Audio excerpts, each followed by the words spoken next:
Abonnez-vous sur votre chaîne OSR Monde et activez la cloche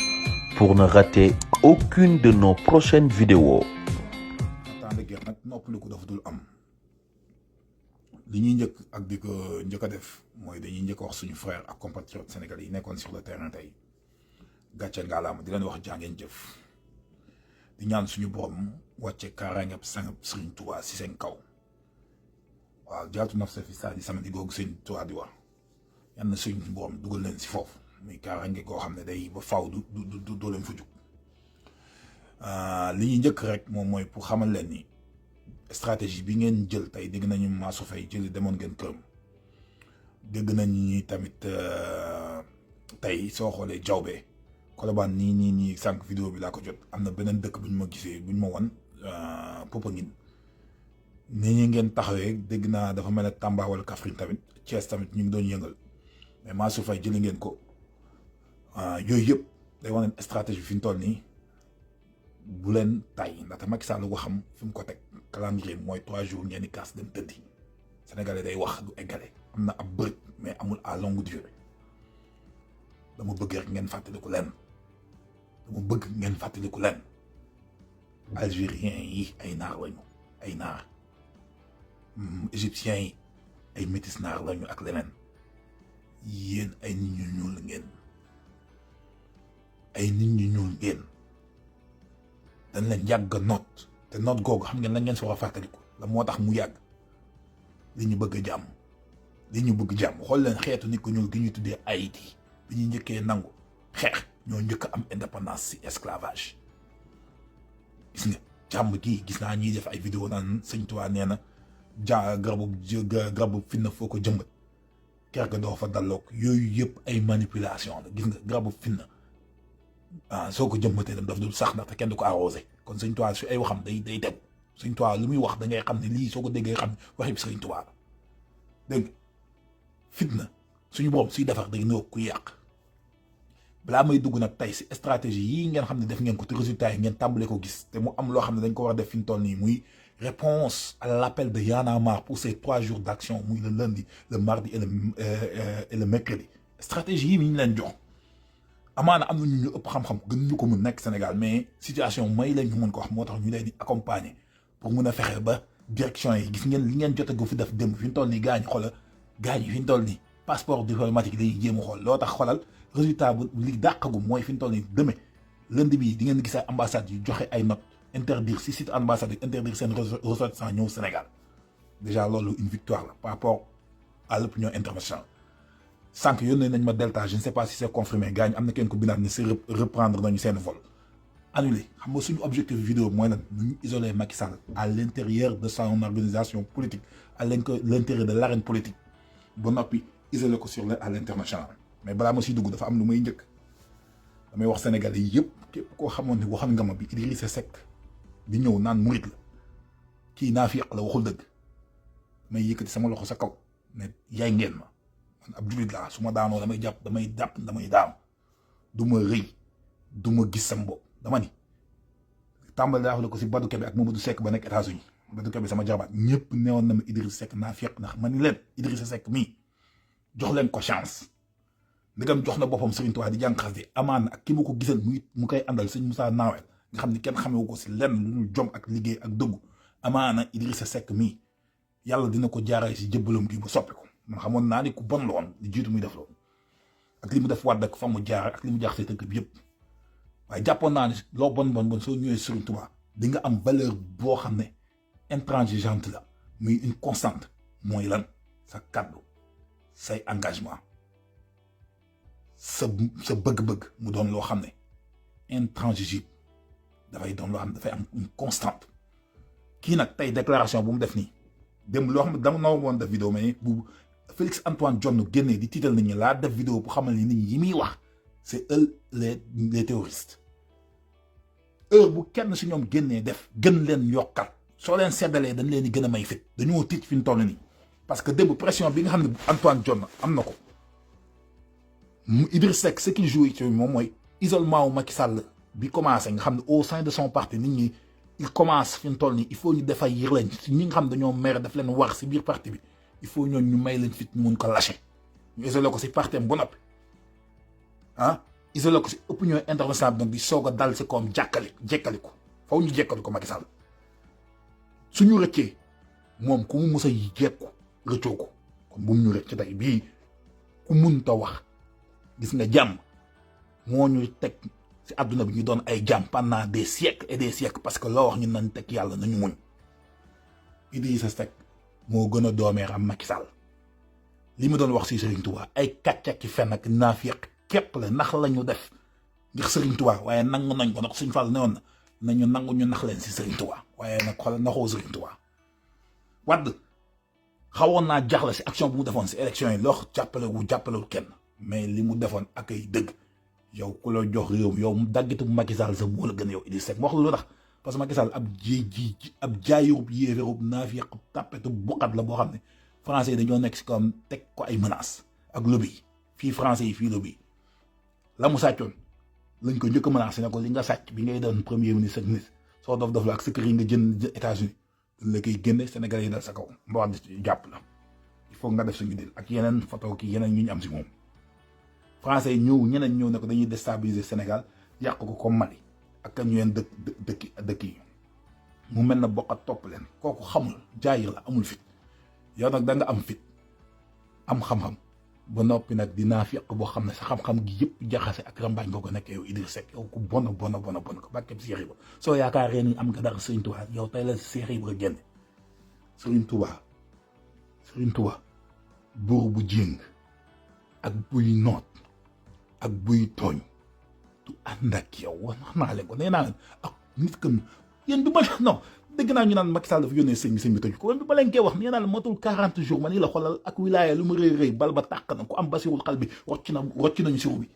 képp ku am cër Serigne Touba du nangu waratul laal Macky Sall su fekkoon si réew jullit la ñu nekk ay dëgg ba mu saaga Rasul sasam li lislaam wax la ñuy def si moom li lislaam wax la ñuy def si moom dafa dagan si jullit bu yeewoo Sénégal su fekkee ni sa bëgg bi nga bëgg Rasulullah sallallahu alayhi wasallam dëgg la ngay saaga ndey Macky Sall suba ba ngoon da tey ki gën sa ndey gën sa baay gën la yow muy Rasulullah sallallahu alayhi wasallam dafa dem ne nañ koy saaga te dëggal ko kon bokk saaga yi ñii saaga Macky Sall ñu naan dañoo réew ñun dañ jaamu yàlla lañ ko jàppee ak bëgg Rasulullah sallallahu alayhi wasallam amuñu wooma si moom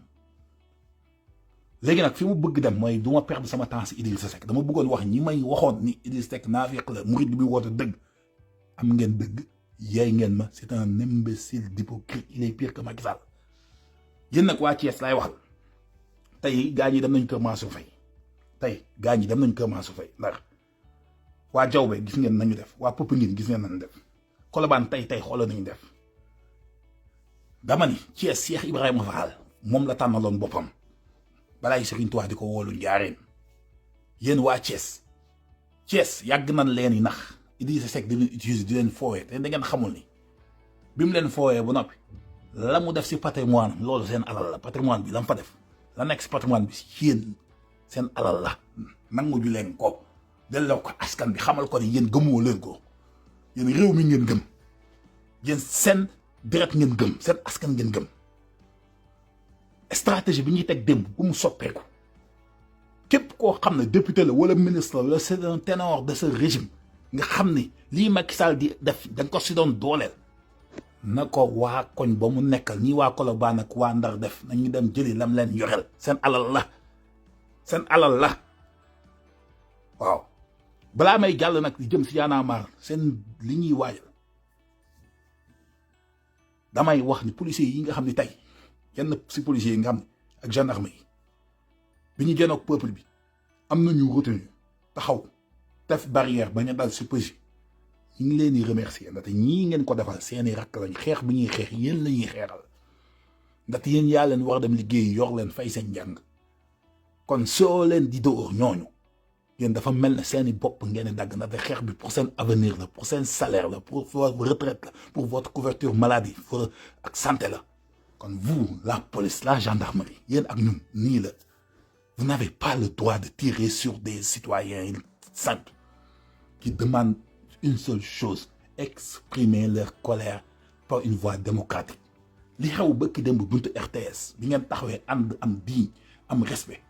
nu ñuy def dañu ñëw di leen nuyu di leen màggal c'est ça on aime une police boo xam ne dañuy am éthique ak déontologie une gendarmerie boo xam ne dañuy honorable dañ leen respecter mais pas des gens qui nous traitent comme des imbéciles ou comme des cobayes ou comme des lapins de chasse. On n'acceptera pas, et je demande le peuple sénégalais, un policier ou un gendarme qui tire sur vous, vous n'êtes pas sûr qu'il est employé par l'État ou ce sont des nervis mercenaires de Aliou Sall. Donc protégez-vous, œil pour œil, dent pour dent. Ils ont été infiltrés par des lobbies yoo xam ne pétroliers ñoo ko jox Aliou Sall ñoo leen jox xaalis pour ñu jënd ay mercenaires ak ay nit nervi fay leen jox leen ay armes pour ñuy tirer si pauvres citoyens yoo xam ne c'est leur droit qu'ils demandent à cet État. C'est leur droit qu'ils demandent à cet État. fi ma jëm nag léegi si fii nga xam ne mooy ñett fan yi di ñëw li may xelal waa Y'en a marre di leen ko wax su fekkee ne mën ngeen ko def mooy kii ngeen ko seqal Abdoulaye Wade du moom. Abdoulaye Wade c'était un élégant démocrate qui croyait à l'expression libre de la démocratie. À l'expression libre de la démocratie. Un libre esprit de dialogue et de communication qui avait un respect à la population. Macky Sall, soo leen yaakaaree 23 juin di fi amaat dina amaat du mun a am. Il faut ngeen changer tactique bi dajee obélisque bi ngeen xool noo leen koy defee. Technique xeex dafa am. Macky Sall riir bi ak photo satellite ak hélicoptère yi nga xam ne ak image satellite yi nga xam ni ambassade de France ñu ngi ko koy jox base militaire française riir bi dafa war a tax fi mu toog ak Marème Faye Sall ay tubéy mu tooyal ko ndax riiru waa Y'en a marre ñi ngi ñëw waa sénégalais yi ñi ngi ñëw jeunes yi génn nañu te loolu mënul nekk kaa leen ñu daje place de l'Obélisque impensable mën leen xeex xam leen xeex bi xam nañ yoon bi déedéet c'est on va faire des caravanes révolutionnaires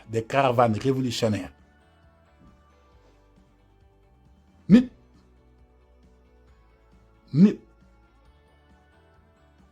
chance nga ni ko mu jóge Pikine ñëw si marche boo xam ne woote nañ ko place de l'Obélisque sur 10 personnes yu ko dégg benn nit mooy am passe ñëw te ñëw googu su ko si jël passe ak ay coono naree fekk mu egsi amaana du egsi mun na ko fomb. Par contre nag su ñu nee waa Pikine yéen wàllu yëmbal waa Caaroy nañu commencé seen marche ñoom waa yëmbal nañu commencé seen marche caax ñëw jël si waa Géejawaay muy caravane révolutionnaire comme ni ñuy defee caravane sa gis ngeen seetlu wala Cheikh Béthio ngeen jëgam Cheikh Béthio contrôle naa ko trop mais il avait dafa amoon ay technique de dissuasion gis nga bi mu def ki si pik si fot man bi ma ko gisee dama tiit man sama bopp sa Cheikh Raval bi ma gisee Cheikh Béthio ki si pik dama ni mbooloo mi fu mu topp duñu mbooloom fu ñu dem effet de masse bay yóbbaale nit ñi ñu bëgg Abdoulaye Wade ñëpp am na ay ibaadu wax maa ñoon sax xëy na su duñu ay murit mais bëgg Abdoulaye Wade tax na ñu duggaale si il faut ngeen utiliser même technique ko Cheikh Béthio boobu na waa Géejawaay ak waa yëmbal joxe point waa ak yëmbal ku nekk joxe point de rencontre la caravane révolutionnaire na commencé la caravane révolutionnaire nañ commencé nañ ko njëkk a commencé ba mu marché au niveau du département de Dakar des départements aux alentours de Dakar ba mu marché ba boy ñu tàmbale ne waa Thiès doxee leen Thiès fekk si waa Dakar na doon loo xam ne xoolal autoroute yi day taxaw télé yi dañuy taxaw médias internationaux yi dañ naan lii musuñu ko gis cette mon attaque bi Macky Sall di toog di say naan armée bi nag mënuñu si dara adduna bee génn mais soo ne dañuy ñëpp dajale place de l'Obélisque ñaata yoon ngeen fa dajale ñu defee ñëw du bëri déedéet na waa Géejawaay dajale fenn dox fekk jëm si Obélisque riir wi suy tëb fu ñu romb duñ fa ba kenn ñëppay dugg fekk ji leen ku bañoon a dem waloon am sik sak sa da ngeen koy may fit mu ne lii ndegam jóge nañu Géejawaay ba fii naa si àndaale demandé la caravane révolutionnaire nañ ko commencé dama ni na Géejawaay na yëmbal na Caaroy na Géejawaay ak yëmbal ak Caaroy aligné ak Pikine dajaloo fekk si ñëw si autoroute nationale bi police du yëngu armée bi du yëngu wala tey jawbe wala Casamance bu ñu ñëwee dañoo tiit taxaw noonu la Casamance ay def bëgg dem de réussir les élections pourquoi vous pas le faire à Dakar.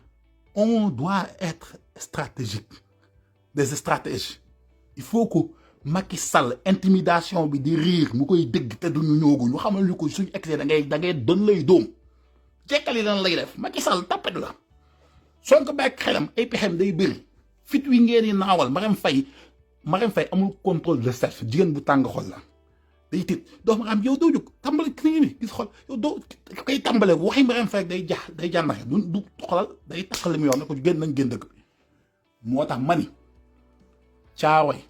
Géejawaay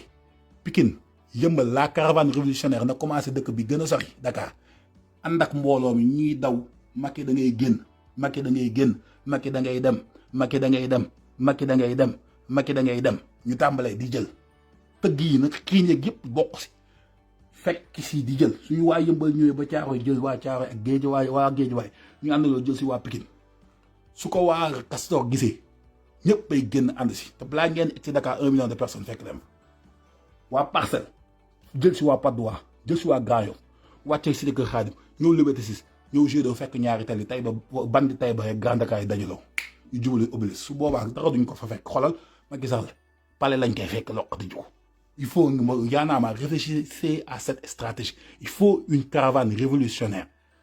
te nañ ko commencé si banlieue bi ba mu marché ba ñëw ba dugg si biir Dakar ñuy soog a woon ak département Thiès ñu waajal loolu nag fu mu marché xam nga nu muy def lycée yi ak école yëpp 144 heures débrayage nañ ko jël lycée bu benn lycée jàng lundi ak mardi benn lycée bu mu jàng lundi ak mardi parce que jàng bi amul njëriñ soo jàngee ba noppi doo am bourse soo jàngee ba noppi duñ la jox ay livres soo jàngee ba noppi mënuñu la utal emploi boo liggéey français yee ko yëpp kon yow looy jàng lu muy jël dem leen ngeen grève ba nanguwaat seen réew teg ko si ku ko mën a yokk utal leen yooyu ba noppi ngeen di soog a tali jàng ñun bu ñu fii nekk Abdou Diouf dañu ko def dañ daan dégré mu xoolal man Seydou Diaw Thioub mi ngi dund Pathé mi ngi dund laaj leen ma maa ko leen daan woo ñu ñëw daayira ak man guddi sama kër ñaari tali may leen suba déclenché 144 heures bi demee ba suñu proviseur xam ne man maa nekk si ginnaaw tête pensante affaire bi daf ma woo ne ma faal dama bëgg xam lan xale yi jàngiwaat leeral na ma yow yaa nekk si ginnaaw Pathé te yaa ngi gisee ñoom yaa ngi nekk si ginnaaw Seydou Diaw Thioub dama ni pour que mbir mi xumb te neex te dagan na jeunes yi bañ a jàng na université yi bañ a jàng na lycée yi bañ a jàng nañu paralyser lépp ba ñu jugee di xeex Abdoulaye Wade dañoo ne ina quoi yokkal dund gi ba mu cher wëcc ñëpp yàq yokk ñu yaakaar ne fa la njëm ñu tàmbali couper courant bi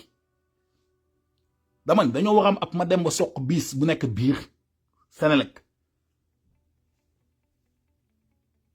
caserne policier wala gendarmerie bu déconné secteur boobu ñu coupé ko même si suy laal ay patriotes nañ ko def pour des sacrifices leneen li si des nag mooy stratégie bi ñu indi woon démb foofu ngeen téye ko parce que isolement boobu mooy tax Macky Sall parce que Moustapha Cissé Lo wala ku mel ne Mimi Touré wala ku mel ne keneen su gisee ni nit ñi jeune koñ bi ñu ngi koy sonal wala Abdou Mbow rëy làmmiñ googu ak dang gàttaayam nga gis Fatou Thiam seen làmmiñ yu rëy yooyu ñu gis ni jeunes yaa ngi leen di waajal te Macky Sall tontu leen naan doomu ram ji lu tax ñu koy sonal parce que ñu koy sonal te ñu ñuy bëgg rey ndax moom il faut qu'on isole Macky Sall dans son propre parti dans l'arène politique sénégalaise Idrissa Seck mii di ko waxal sa nag nit ñi xamal ni ñamal ko loo xam ne dina xam ne waratul toog amatul moom toog di wax ak sénégalais yi mu leen fulaak fayda problème bi ay puy xoolal Macky Sall ñaata yoon da leen fi nekk di leen terroriser il vous terrorise kaso dóor tumm kaso dóor tëj léegi nag ñun ñoo yor doo léegi nañ ko wan suñu jekkoo du ñu yërëm buñ ko bàyyi mu rëcc nañ ko jekkali sa noon ku ko mus a def jekk ko yërëm ak di seet rëccu nga ko Macky Sall bés bu ñu rëccee dina dee xoolal il fera une répression sanglante parce que dof la xam nga wax dof la amul fit luñ ko dugal il va xoolal Macky Sall suñuy jeexee su fi ko fi bawee képp ku nekkoon si lycée bu nga génn Sénégal parce que il ne vous laissera pas parce que xam na ni yéen seen nekk si foofu mooy deewam du nelaw guddi si kii du nelaw su tiitee ku dem ba si kanam laaj baara di jooy si kanam ay xale amoo rusoo sa fi ñi koy nettali xam ne kooku àndul ak sagoom su tiitee ku àndul ak soo xam ne soo tiitee doo ànd ak sa sago soo ko jekkoo da nga koy def li nga koy war a def léegi nag li ma leen conseil mooy ku mën a jokkoo ak waa Y'en a marre ak gaañ la caravane révolutionnaire nañ ko def parce que quartier nit jug fekk la Obélisque moom kese ak dëkk bi du mu mel ak situation bi ak policiers yi ak ñàkk bi ak transport bi day jafe nañu fexe quartier yi ni mu gën a soree quartier yi di jël di indi bu ñu xaar bu waa Grand Dakar xaar waa Guédiawaye di leen indi nañu tàmbale génn di yëngal seen koñ nekk fa di xaar waa Parcelles di nekk fa di yëngal seen koñ di xaar waa Pikine di ñëw waa Liberté 6 nekk di yëngal Liberté 6 di xaar suñu ñëwee mbooloo bi ñëw yokk si mbooloo bi ñu dem jëliwaat geneen mbooloo loo romb da nga koy yóbbaale yaay borom te Macky Sall sooy jub riir wi su koy dégg di takk li mu yor police du taxaw gendarme du taxaw armée du taxaw parce que dañu xam ne c'est une volonté populaire. On a besoin de notre liberté par rapport à ce gouverneur français. France, nous avons dit non. Et nous n'allons pas ravaler ce que nous avons dans notre crachat. La France, cet imbécile d'Idrissa Seck qui ose faire les clins d'œil à la France, à dire des investisseurs. Quel investisseur ose dire des Français? Ces Français qui investissent. Combien de Sénégalais ils ont envoyé au chômage? Combien d'entreprises sénégalaises sont coulées économiquement et financièrement? Est-ce que l'État a essayé de mettre en place des politiques d'assistance pour le protectionnisme de nos marchés? Hein? Yo, tu oses te mettre toi devant les Sénégalais et yo, t'es un imbécile. Toi, t'es pire que Macky Sall. Yo, ça bëgg di clin des Français. Xoolal, Idrissa Seck c'est un ennemi public numéro 1. Comme toi, naafiq la. lu ko Sidi Lamine Niass waxoon na ñëpp dëgg la kii naafiq la maa ne toogoon wax nan la votel te bañ koy wax yaakaar ni da nga bañ contre Macky Sall ba ku dem si def nga say dil ak Macky Sall bu yàgg di nax Mouride kii pour Mouride wala am nañu Fulak Fatick Touba moom ko dëkk bu Serigne Touba la waaye bi kii jën daf leen foowee comme que foowee ne leen nag am nañ seen Fulak Fatick su fa tegee tànkam waaye yow diggante leen seen dossier am nañ seen Fulak Idrissa Seck bu mu duggati Touba naafiq la Macky Sall la ko tane teeru Macky Sall sax moo gën teeru kii naafiq la léegi nag li ma leen di conseiller di ko conseiller le peuple mooy samedi lundi bu dekk lycée yëpp école yëpp université yëpp 144 heures renouvelables nañ ko déclenché 144 heures renouvelables te la caravane révolutionnaire nañ ko commencé Géejawaay na yëmbal na génn jël si Géejawaay ànd ak yëmbal jël si Caaroy Géejawaay yëmbal ànd jël si Pikine ñu wàcc si Obélisque bu ñu def ay nit di jóge sa kër di ñëw nañu dajaloo ak mbooloo ñu gis mbooloo bi di ñëw comme ni ñuy defee caravane waajal la wax safar bi gis ngeen bee ci ñun comme ni ki si pik kii si fop gis nga mbooloo moom ko toppoon su ko Macky Sall gisee day taq li mu yor xel bi bopp bi li si àttan si dugg bëriwul am na nag ñu ma woon am nañu viser ay points stratégiques investissement français mu mel ne terre bi lu mel ne cité francophone bi lu mel ne cité Diamniadio boobu mais loolu excès guñ fa ak moom parce que suñu alal la excès guñ fa ak moom su dëgëree bopp lu mu gën a dëgër bopp lu mu gën a indi ay nit des imbéciles comme Antoine Diome ak Idrissa Seck ñu koy dëgëral ces théories de dictature là ñu gën a déterminé on xalal gaañ dama leen ko wax dama ni Bakke maam Cheikh Ibrahima Fall tey gis ngeen ni ñu tax policiers yëpp ak gendarmerie dañoo taxaw parce que xam nañu mënatuñu dara si dañ leen disperser xoolal démb oto policier la ñu yónnee boo xam ne dafa panne li ma leen wax essence amatuñ ko seen mission yi jeex na dañoo sonn ñoom seen bopp xoolal dañuy woo ñi si bokk na nag kii ce médiocre là il a foutu en l'air ce pays policiers yi ak gendarme yi bugguñu Macky Sall ñoo leen ko gën a bañ c'est des gens yoo xam ne dañoo gëm ordre léegi nag nañuy fexe ba rallier leen à notre cause nii nekk ak ñoom nii ñu xam ni xeex bi benn la on veut une rémunération décente à leur égard on veut une couverture maladie et sociale décente pour leur famille on veut des logements pour eux yéen nag waa bitim réew tey dégg naa Montréal man nag waa Montréal je suis à 4500 kilomètres de Montréal yaa ngeen taxawoon jaayante bi noonu la yéen waa France siggil ngeen sénégalais yi nekk France siggil ngeen sénégalais ñi nekkoon États-Unis ba ki dem yëgal gi ñëgal siggil ngeen Sénégal mais xam nga liggéey bi fan la dafa am plus de 10 000 hectares wala 20 000 hectares yoo xam ne ay français dañ ko yor si vallée du fleuve Sénégal bi ay terres irrigables yoo xam ne jeune sénégalais bu nekk suñu la fa joxee 5 hectares solo too di tukki yéen ñii tukki woon tukki jeex na da ngeen mën a ñibbi seen réew mu jël ay Indien fii diggante Kébémer ak Kell jox leen fa suuf soo xam ne kenn xamul suñu nappe phréatique bi ñu koy pomper di ko jeexal nga xam c'était boo xam ne réserve la boo xam ne pour les générations c'est un bien commun avec les générations futures ñu koy Indien yi di ko pomper di def pomme de terre di ñu rey di ñu ko jaay jël benn chinois bu nekk Kolda 4000 hectares la nga xootal jël benn libanais boo xam ne nee na maamam xamuñu kan la jox ko 7000 hectares Tamba yooyu yëpp ce sont des terres yoo xam ne mun na demaat ci moodu yi base militaire française yi fi nekk mun nañ ko def ay école de formation centre de formation professionnelle dans le solaire l'énergie solaire l'énergie éolienne l'énergie géothermique yoo xam ne mun nañ ko utiliser si mamel yi l'énergie motrice des marées ñu former de nouveaux jeunes yoo xam ne c'est des techniciens ñu diversifier suñu entrant énergétique ñun ñuy tukki woon ces ingénieurs ñun borom tête di liggéey si entreprise tubaab bi ñu gëm ñu fonk ñu ñibbi si ñëw liggéey suufu Sénégal loolu nag mënut a nekk lu dul yéen ñii nekk étranger yéen waa diaspora bi jëloo leen seen rakk yi ak seen nit ñi nekk Sénégal woo leen suba yéen ñëpp ne leen bu kenn jàngi bu kenn liggéey yéen ñëpp waajal leen ku nekk na fexe sasow indaale soññ fukki nit ñu fexe marché bii nga xam ne Y'en a marre woote na ko ak ñoom Barthélémy Diaz ñëpp jugandoo caravane révolutionnaire il faut une caravane révolutionnaire police bi sonn nañu duñu man maa leen ko wax gis nga bi ñu xamee ni ils le savent les RG les ont informés que y a des milices privées armées du régime qui circulent avec leurs t-shirts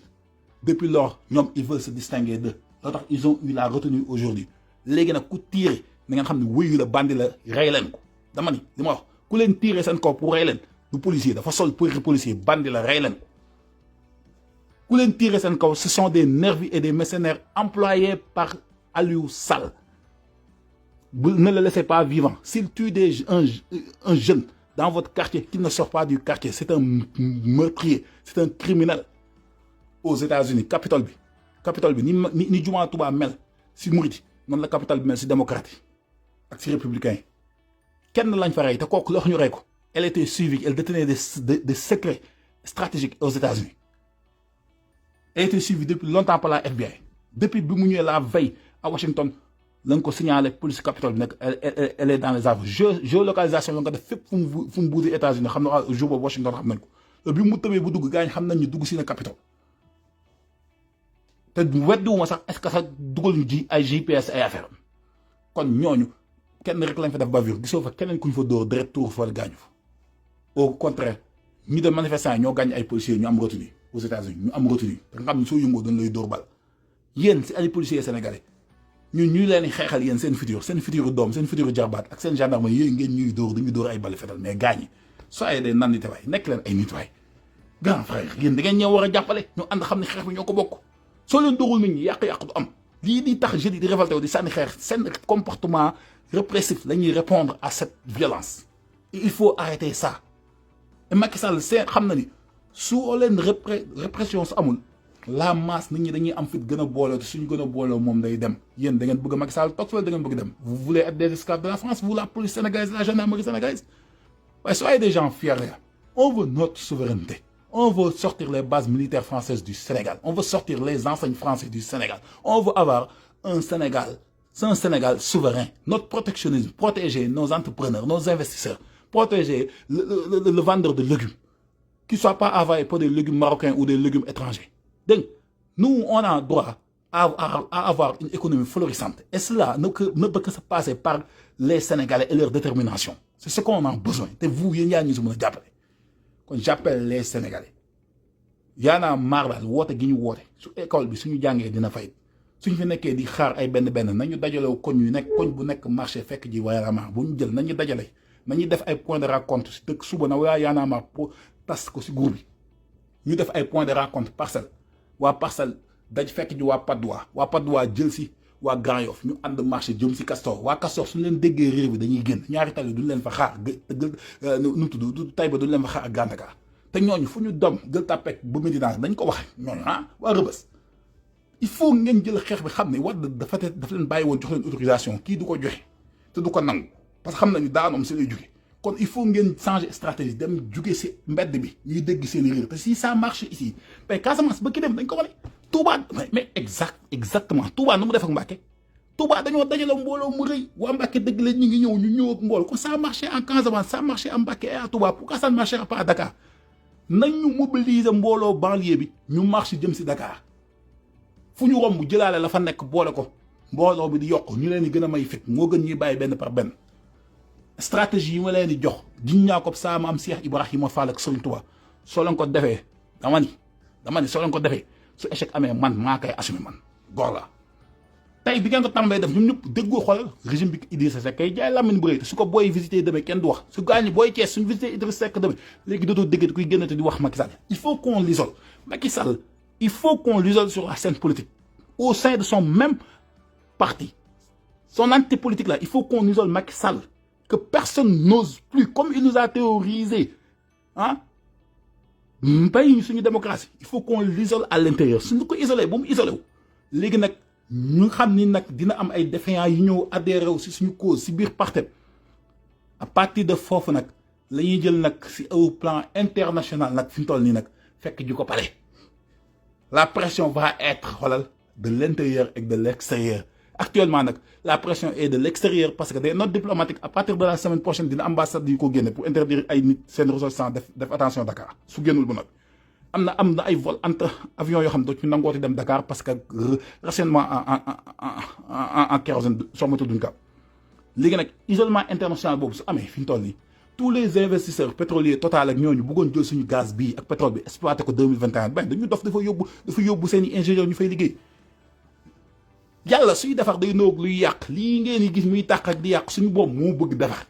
xolal du ab yàqu day gën a mayaat sénégalais yi gën ñu mayaat pour ki fiy ñëwaat xam ni lak wadd dañoo demoon rek jéem a dajji buntu assemblée nationale ndax am na lu ñu koy rusee ndax li ñu liggéeyal suñu c'est le père de la démocratie sénégalaise te mag la te bëgg na réew mi te ku gëm boppam la ku ñu bëgg la suñu maam la ñi ko wër ñoo ko doon yàq mais suñu gisee Macky Sall ñu def loo xam ne kenn musu ko ni xam ne kilifa yaa ngi tiit ñëpp a ngi jànnax na gën a bax na gën a jax ba tax ba nit ñi ne lii musuñu ko gis nii mu fa la am président bu ñu fi tegaat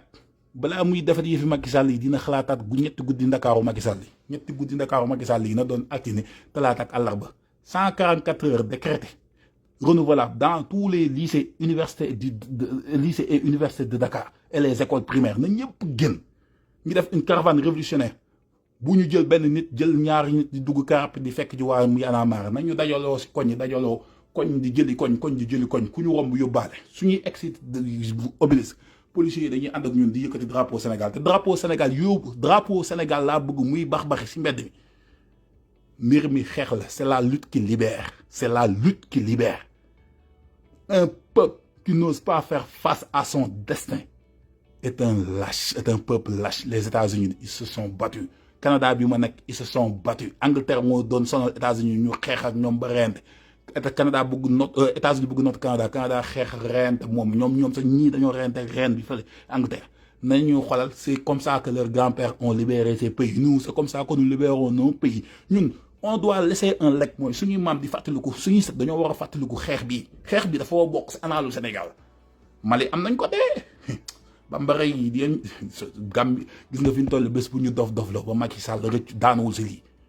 Afrique fu ñu fa taxaw di wax surtout la gis ñun ñi nekk étranger ak dañuy reetaan teg benn Ivoirien yi ak kii xam Zimbabwe la xam Ivoirien mi maanaam seen dëkk bi yëngu na la est-ce que di ngeen ko daaneel saa waay ma ne ko xoolal may ma ba ñëw loolu fierté boobu la ñu war a am ñu xoolal ñëpp kontaan ñu xam ne Macky Sall nee na ndës suuf diri nañ ko yóbbu Zamé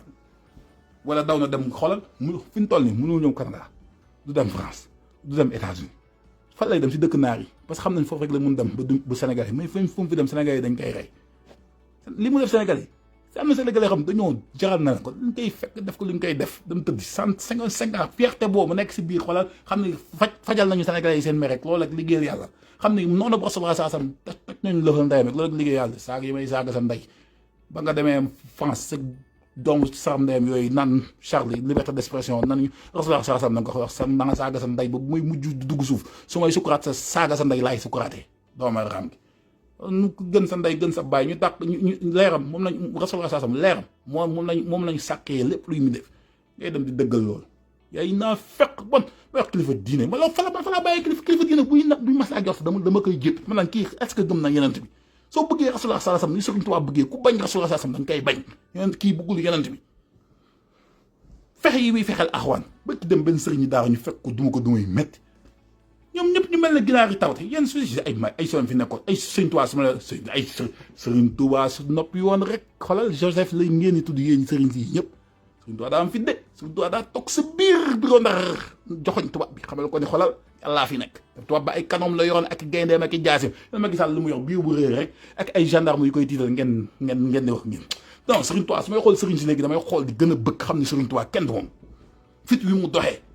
xool lañ jamono yi tubaab bi da ngay yëngu dañuy dagg sa bopp téye ko nii samp ko si bopp koñ Serigne Touba di wax ak tubaab bi da ngay libéré sama peuple ni ma ñuulee bu mu tax nga yem ma ñii fi ñu toll nii ñëpp ku ñuul taxaw ñun nii nga xam tapet bokkat bi nga xam ne xoolal Macky Sall su duloon président su génnee si koñ soo nee wuu day takk li mu yor tapet la bët yi ak lex yi bi guurib da ngay xam ni manière Idrissa Seck boobu xam na ni c'est un imbécile tapet la loo tax mu koy jóge nii pour jéem ko donc xoolal Idrissa Seck il est pire que Macky Sall ab jaayir bu bandi moo ma gënal ab xam-xamu ba napp doom saay-saay Idrissa Seck wuyu la Thiès yéen nag yéen da ngeen yoral bor Sénégal ah parce que suñuy milliards lañ jël def si les chantiers de Thiès sax du seen xaalis c'est l'argent des contribuables sénégalais si la jël am si patrimoine am bi te moom xam na ni Macky Sall su daanoo patrimoine xam na ni Seck yéen da ngeen teg ni fi dool li mu def ni stratégique la parce que xam na ni moog Macky Sall lay bokk mbuus mi ndaxte Macky Sall si wàccoo dañ ko naan sa patrimoine bi 15 bi si nekk da ngay ñëw justifier noo ko amee s'il y a un conflit d'intérêt en tant que premier ministre tu t'es donné des terres bi muy bëgg di sàcc suuf Daaru Bayre sama yaay moo dem si Serigne Amdi Khady Fall sama yaay moo dem Serigne Amdi Khady Fall ne ko si Idrissa Seck sa suufu bàyyi yi nga xam ne 1969 dugub gi ñu bayal mujj 68 xam 67 bu ñu mujj a bayal sëñ Fall mu ngi fay dugg di lotu si te mu ngi ko bëgg a jël mooy fi mu def toolam loo tax yéen waa kaw sax su ma leen wax ne suufu Daaru Bayre ngeen def si tànk gis nga Baba Diaw ak ñooñu ñëpp dañoo xam ne suuf soosu gaz moo fa nekk gaz bu bëree fa nekk puis le SNM mooy sebi xootaan gis nga découverte yi Abdou Diouf njëkkoon def si jéem régime am si wàllu gaz yi côté boobu la nga ko doon def kon seen suuf si seen suufu bàyyi la kenn miraasi ko na ngeen fexe bu leen ko bàyyi kenn na ngeen ko téye teg si seen loxo waaw Macky Sall yii muy def dil yëpp gis nga ni mu def waa kër sëñ Cheikh Saliou jox ko xam nigérien boobu waa kër sëñ Saliou bés bu jekkoo képp ku fi jekku sa alal bi ngay doon sa bàyyi da ka naan faqat jox ko étranger yi nga toog fi di jooy moo xam nañu am ful ak fayda lii parenthèse na sama wàllu famille bii parce que dafa jaxase sama famille dañ di bënn ay forage di jàppale ay nit loo xam ne la niñ kenn dakaam ñëpp moom ngay jël di dooleel ay kenn ñëpp a ko bokk koo fi dooleel xolal yaa fi nekk rek moo tax man dëggu gis nga ba sama waaj ba am justice bi damay ut sama avocat yaa ngi damay jël samay avocat ñu indi ku nekk indi preuve wane ne lu tax suuf si fu mu ko jëndee ak fu mu ko moomee dañ koy séddale doom yi nit ñi Macky Sall jaxase nga kër bàyyi ñëpp mais sama kër bàyyi soo fi duggee ñun dañuy kat sa ndey ay bàyyi wàll lañu dañuy xoolal ñun dañ dee ak naan ndox la ñu samuraay ñoo leen gën a sadik bind su may wax ni naam ma kii muy wax gis nga yéen ay tapet ngeen mosoo doon seen ko xam ne sa baay ak sa maam xamuñu ko Sénégal mosoo xeex mosoo waxee dee soo ma toogee naam ma jàmm la ñuy wax damaa faale jàmm ñun dee ñun suñu dee woon léegi suñu tuwaa teeruñ ndaxte dañoo ñun suñuy dee dañuy dee pour bëgg suñu réew suñuy dee dañuy dee ngir gëm suñu réew suñuy dee dañuy dee ngir wóolu suñu réew defuñu ko pour lan mais Macky Sall mii nga xam ne